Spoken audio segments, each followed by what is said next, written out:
Hello everyone. आज हम बात करेंगे डायरिया के बारे में। डायरिया, लूज मोशन, दस्त, पेचिश के बारे में।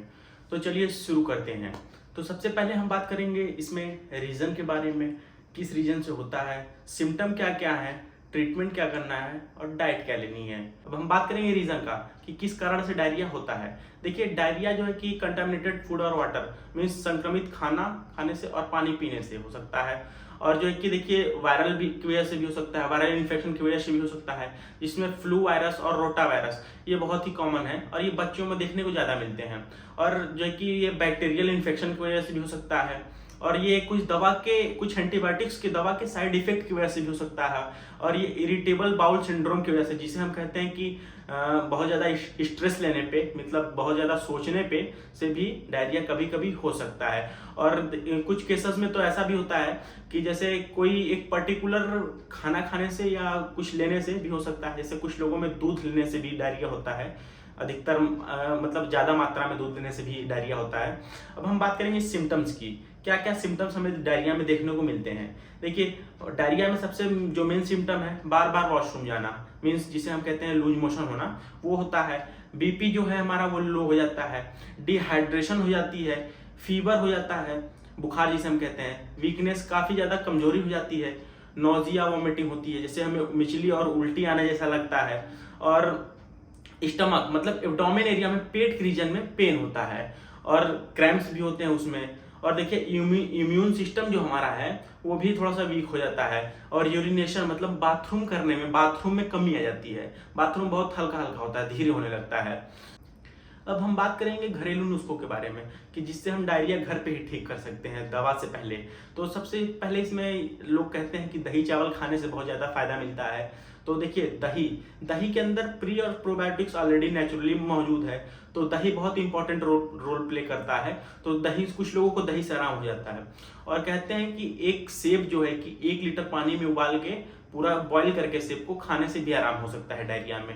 तो ये घरेलू नुस्खों से अगर आपको आराम ना हो, तो अब हम बात करेंगे ट्रीटमेंट की कि क्या क्या ट्रीटमेंट हमें डायरिया में करने हैं। तो देखिए, पहले हमें डायरिया में ट्रीटमेंट करने के लिए हमें पहले समझना पड़ेगा कि वो डायरिया हमें डिसेंट्री तो नहीं है, वो डायरिया ही है।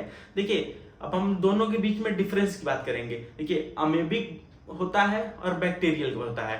अमेबिक में क्या होता है कि केवल डायरिया होगा, तो जब डायरिया होगा हमें, तो हम उसमें केवल प्रोटोजोअल एंटीबायोटिक्स यूज करेंगे, जैसे मेट्रोनिडाजोल, टीनिडाजोल। और अब हम बैक्टीरियल में बात करें, तो बैक्टीरियल में देखिए, फीवर प्लस डायरिया होगा, fever plus diarrhoea plus vomiting, ये सारे होंगे। तो उसमें हम फ्लोरोक्विनिनॉल ग्रुप्स की जो एंटीबायोटिक हैं उनका यूज करेंगे। ट्रीटमेंट से पहले हमने जान लिया कि हमें कहीं डिसेंट्री तो नहीं है। डिसेंट्री में देखिए, हमारा जो स्टूल होता है उसके साथ ब्लड भी आता है, तो उसमें हमें जो है कि ऐसी दवाओं का यूज नहीं करना है कि जिससे हमारी कंडीशन और ज्यादा क्रिटिकल हो जाए। तो अब हम बात करेंगे कि इसमें जो पहले एंटीबायोटिक्स है फ्लोरोक्विनोल ग्रुप्स की, उसमें हम क्या क्या आता है। देखिए, फ्लोरोक्विनोल ग्रुप्स की जो एंटीबायोटिक है उसके लास्ट में ऑक्सासिन रहता है, ऑक्सासिन।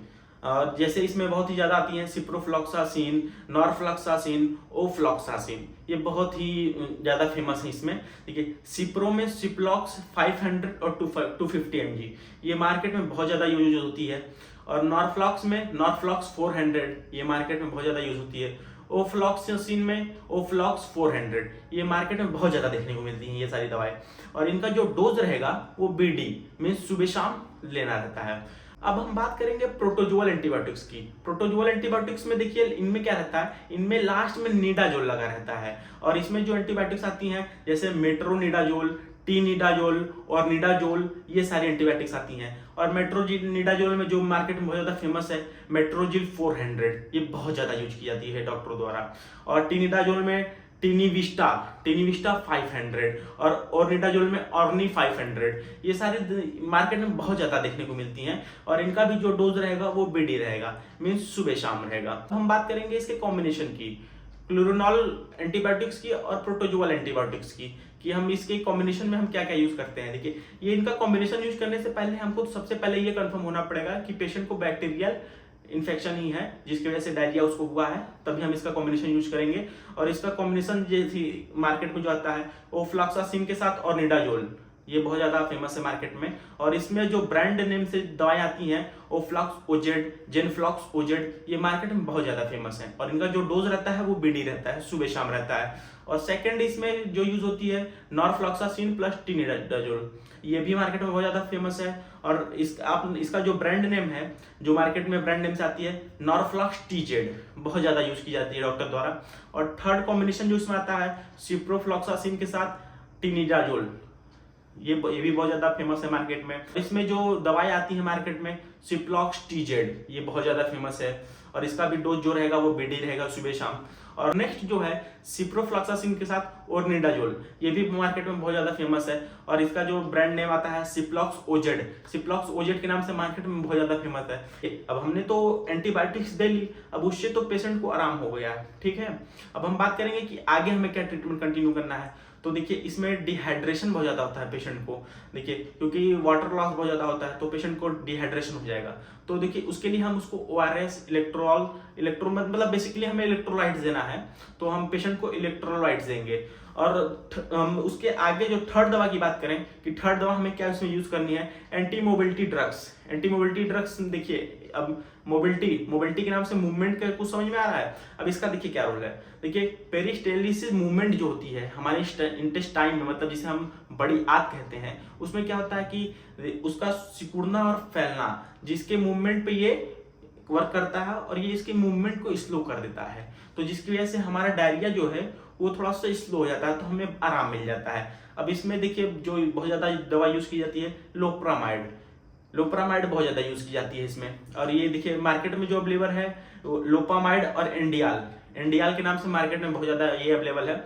और इसका जो डोज रहता है वो 2 टैबलेट 2 mg की दवा आती है ये, और 2 टैबलेट स्टेट दिया जाता है। स्टेट मतलब ऑन द स्पॉट, 2 टैबलेट एक साथ दे देंगे हम। अगर पेशेंट का डायरिया रुक गया तो ठीक, अगर नहीं रुका तो 1 टैबलेट और जो 2 mg की रहेगी वो हम उसको मतलब 8 आवर्स के बीच में दे सकते हैं। मतलब 2 mg और कंटिन्यू करेंगे, उससे भी नहीं आराम हुआ तो उसके बाद 2 mg और कंटिन्यू करेंगे। मतलब 4 mg सुबह में, 2 mg दोपहर और 2 mg रात, बस ये एक दिन हमें देनी है और पेशेंट का डायरिया पूरी तरीके से रुक जाएगा। अगर 4 mg में रुक जा रहा है तो फिर हम आगे दवा नहीं देंगे। अगर 4 mg देने के बाद भी नहीं हो रहा है तो फिर उसे हम 2 mg देंगे, और 2 mg के बाद भी नहीं रुक रहा है तो 2 mg। तो इतने में लास्ट पेशेंट का डायरिया रुक जाएगा। हम नेक्स्ट जो दवा देते हैं anti secretory drugs. Anti secretory drugs का क्या वर्क होता है, ये सिक्रीशन को, जो वाटर का सिक्रीशन है हमारे इंटेस्टाइन में, उसको जो कि कम कर देता है और एब्जॉर्प्शन को बढ़ा देता है। तो जब पानी एब्जॉर्ब हो जाएगा तो हमारा जो स्टूल है, मतलब जिसे हम कहते हैं कि मल है, वो जो कि पास नहीं होगा जल्दी, तो वो पेट में रुका रहेगा, तो हमें डायरिया से आराम होगा। और इसमें जो मतलब ये बहुत ज्यादा वर्क करता है डायरिया में, क्योंकि देखिए मेन जो हमारा डायरिया मतलब पेचिश जो होता है वो पानी के रूप में आता है। तो जब पानी हमारे शरीर में एब्जॉर्ब हो जाएगा तो हमें डायरिया से आराम हो जाएगा। और इसमें जो दवा यूज होती है रेसिकोड्रोटिल साल्ट इसमें यूज होता है। और मार्केट में जो हमें इसके ब्रांड देखने को मिलते हैं रिडोटिल और जी डॉट, ये ब्रांड्स हमें देखने को मार्केट में मिलती हैं। ये क्या करते हैं, ये हमारे जो कि वाटर का जो सिक्रीशन है उसको कम कर देते हैं और एब्जॉर्प्शन को बढ़ा देते हैं। और इसका जो डोज रहेगा वो टीडियस रहता है, मतलब दिन भर में हम 3 बार भी दे सकते हैं। सबसे जरूरी बात कि जिस पेशेंट के डायरिया में, मतलब उसके डायरिया में ब्लड आ रहा हो, मतलब खून आ रहा हो उसके लेटरिन के रास्ते, तो उसमें हम जो है कि एंटी मोबिलिटी ड्रग्स और एंटी सिक्रेटरी ड्रग्स का यूज बिल्कुल नहीं करेंगे। इससे पेशेंट की तबीयत बहुत ज्यादा खराब हो सकती है, तो हम उसमें उसको लोपामाइड वगैरह नहीं दे सकते हैं। और हाँ, अब हम बात करेंगे ट्रीटमेंट की। ट्रीटमेंट में देखिए सिम्टोमेटिक ट्रीटमेंट हमें देना है। अगर पेशेंट को फीवर आ रहा है तो हम उसको पैरासीटामोल दे सकते हैं, जो कि मार्केट में कॉलपॉल और डोलो के नाम से अवेलेबल है। अगर पेशेंट को वॉमिटिंग वगैरह हो रही है तो हम उसे ऑन्डेस्ट्रॉन दे सकते हैं, जैसे इमसेट 4 के नाम से और वोमिकैंड के नाम से मार्केट में ये सारी दवाएं इसलिए अवेलेबल हैं। अब इसमें देखिए हम पेशेंट को प्री एंड प्रोबायोटिक्स भी देते हैं। प्री एंड प्रोबायोटिक्स क्या रोल है, ये जो है कि फूड का जो हम पेशेंट हमारा फूड लेगा उसके डाइजेशन में हेल्प करेगी और उसको बहुत ज्यादा आराम होगा। प्रोबायोटिक्स में जो दवाएं मार्केट में अवेलेबल हैं स्पोरोलैक, डीएस और बीफीलैक और विजेलैक्स, ये सारी दवाएं मार्केट में इजिली अवेलेबल हैं और ये हम पेशेंट को 2 टाइम्स ए डे देते हैं और ये काफ़ी दिन तक हम दे सकते हैं। और जो ट्रीटमेंट रहेगा पेशेंट का वो 5 से 7 दिन का रहेगा डायरिया का। अब हम बात करेंगे आईवी फ्लूइड्स की। देखिए कुछ पेशेंट्स को इन दवाओं से आराम नहीं होता है, उनकी कंडीशन बहुत ज़्यादा खराब हो जाती है, उनको डिहाइड्रेशन वगैरह हो जाता है, तो हम उसको आईवी फ्लूइड्स भी देना कंपलसरी हो जाता है। तो आईवी फ्लूइड्स में हम NH, DNS, RL वगैरह देते हैं, RL वगैरह ज़्यादा देते हैं। और सबसे मेन, अगर उसको वॉमिटिंग वगैरह हो रही है तो हम इसी के साथ उसको हम वोमिकैंड वगैरह भी देते हैं इंजेक्शंस में। और उसको अगर पेशेंट को इससे नहीं आराम हो रहा है तो उसको जो है कि सिप्रो और मेट्रोनिडाजोल का आईवी भी चढ़ाना पड़ता है, जो कि 100 ml में आता है। वो डॉक्टर्स के ऊपर डिपेंड करता है कि क्या पेशेंट कंडीशन है, तो उसी के हिसाब से आगे ट्रीटमेंट किया जाता है। और एंटीबायोटिक्स भी पेशेंट को दी जाती हैं, जैसे कि जेंटामाइसिन और अमिकासिन, ये दोनों एंटीबायोटिक्स भी यूज की जाती हैं डॉक्टर्स द्वारा अगर पेशेंट को नहीं आराम हो रहा है। तो हम बात करेंगे डाइट की, क्या क्या डाइट हमें लेना है। देखिए सबसे पहला तो इसमें जो कि बॉडी से जो कि वाटर बहुत ज़्यादा लॉस हो जाता है, पानी की बहुत ज़्यादा कमी हो जाती है, तो हमें पानी पीना है। और वो भी पानी साफ पानी पीना है, जैसे उबला हुआ पानी है, और उसमें अगर जो है कि नमक और चीनी और हल्का सा जो कि नींबू मिला के लेंगे तो ये बहुत बढ़िया है। और ORS और इलेक्ट्रोल्स का प्रयोग करना है, और जूसेस ले सकते हैं, और दही चावल खा सकते हैं, और हल्का खिचड़ी वगैरह लेना है। और बहुत ही हमें जिसे थिक फूड कहते हैं, बहुत सॉलिड चीज़ें नहीं खानी है, और हमें दही का सबसे ज़्यादा उपयोग करना है। Thank you. आपको ये मेरी वीडियो अच्छी लगी हो तो मेरे इस चैनल को सब्सक्राइब करें, वीडियो को लाइक करें और अपने फ्रेंड्स के साथ शेयर करें। और ऐसे ही नॉलेजेबल वीडियो देखने के लिए हमारे चैनल को सब्सक्राइब करें। Thank you so much. जय हिंद।